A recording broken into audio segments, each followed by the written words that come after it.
The German system has 4 pillars of support, and without all 4, it doesn't work. Number 1, inexpensive energy supplies from Russia. It's the only place that the Germans can get the stuff cheap, and it forms the basis of their heavy industry, which provides the materials for their medium and their light industries. So if something happens in the base level, it's not just that they have a problem with electricity, although they do. It's that they no longer have the materials that's necessary to make plastics or to forge steel or to do anything downstream of that.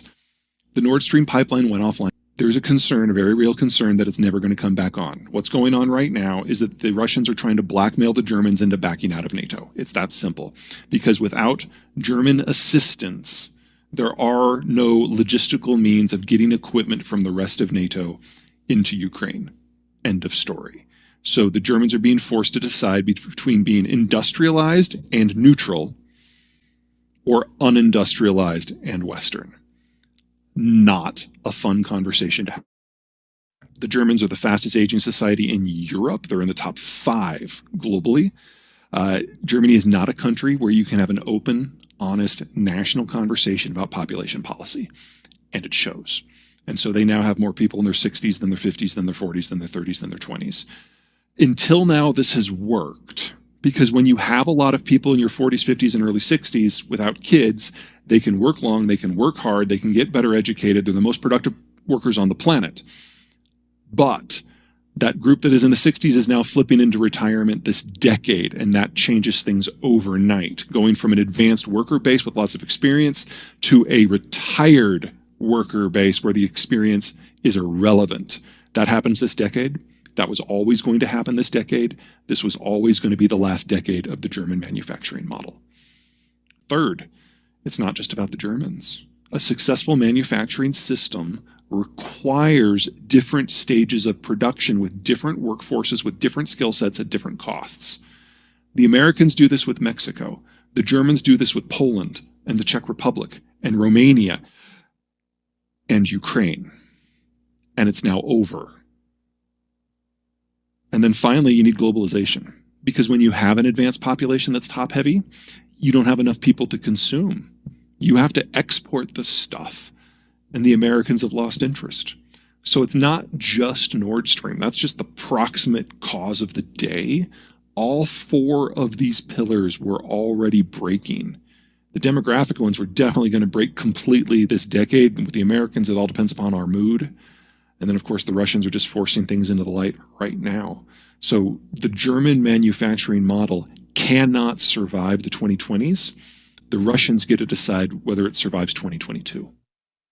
Well, let's deal with the punchline first. China doesn't survive the decade as an industrial power, probably not even as a unified country. The demographic situation now there is so bad that, and the aging is happening so quickly, and the birth rate dropped so low so long ago, that by 2050, the population of China will be less than half of what it is today. And we're already in a situation I was going to phrase that wrong. Well, remember, Germany has more in their 60s and their 50s and their 40s and so on. Their demographic does this towards the children. China's does this. Right. Their point of no return was 30 years ago. This is not a recent thing. Combination of the fastest urbanization humanity has ever experienced with the one-child policy at the same time, that was national suicide, and now they're dying. They no longer have a workforce that is competitive in any manufacturing sector. There is not a product that is made anywhere else in the world there's not a product made in China that can't be made cheaper elsewhere. And the only reason we still think of China as a manufacturing power at all is because of the pre-existing sunk costs of the industrial plant, but the COVID lockdowns are even removing that from the table. So there's no reason to expect China to ever get better. Also, their energy comes from a continent away, except for the part that comes from 2 continents away. Also, all of the inputs that they need for their food, with the exception of phosphate fertilizer, they're all imported.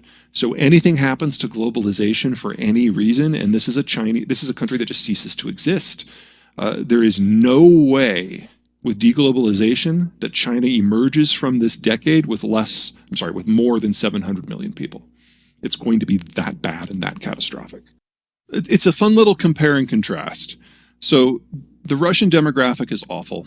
It will lead to a dissolution of the Russian state this century, probably around mid-century, if I was a betting man. But it's not so rapid because Russia, when it urbanized, it only urbanized in part, and when it industrialized, it only industrialized in part. So until you get to the post-Soviet collapse, the demographics really, I mean, they were ugly by many measures, but they weren't terminal. And there are some strategic things that the Russians can do to buy themselves more time. The Ukraine war is part of that. They're trying to get to a more defensible outer shell where they can put static forces in a few geographic areas that will block forces from coming into their space in the future. So I don't mean to suggest that the Russian situation is pretty. It is still terminal. But there are some things that you can do with strategic policy that buy more time. China doesn't have that option. Russia is an exporter of food and energy. China is an importer. Russia can plug its periphery. China's periphery is naval. There is no country or combination of countries that the Chinese can invade and conquer in order to solve any of their problems, where there's a nice list for the Russians. So the most likely outcome here is that China just kind of implodes into itself. Does that mean there can't be a war? Of course not. When countries are dying, you never know what they're going to do. The issue of the moment, of course, seems to be Taiwan.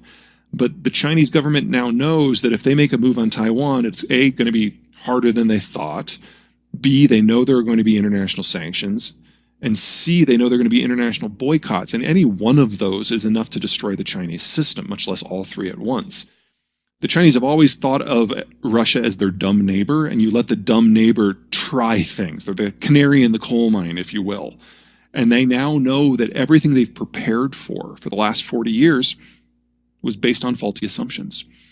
This is normally the place where you would, as a national leader, send all of your smart people into another room to kind of game out some replacement plannings. But the cult of personality in China is now so tight, and Xi has executed so many people at the top that he no longer has a brain trust to send into the other room. So China's just slamming its head into the wall over and over and over and over until something cracks. And I don't think that something is going to be Taiwan. When the Russians did that first thunder run to Kharkiv and Kiev, and they realized that they were not going to be welcome in as saviors, that no one had bought their propaganda but themselves, they had to reassess. Ukraine, the problem with Ukraine from the Russian point of view is not that it's in one of those geographic gaps, it's that it's on the way to two of them. So it's not that the Russians aren't going to stop until they have all Ukraine. It's that they won't stop when they have all of Ukraine. And that meant they had to dust off an older playbook. And that's why we're seeing all their artillery now.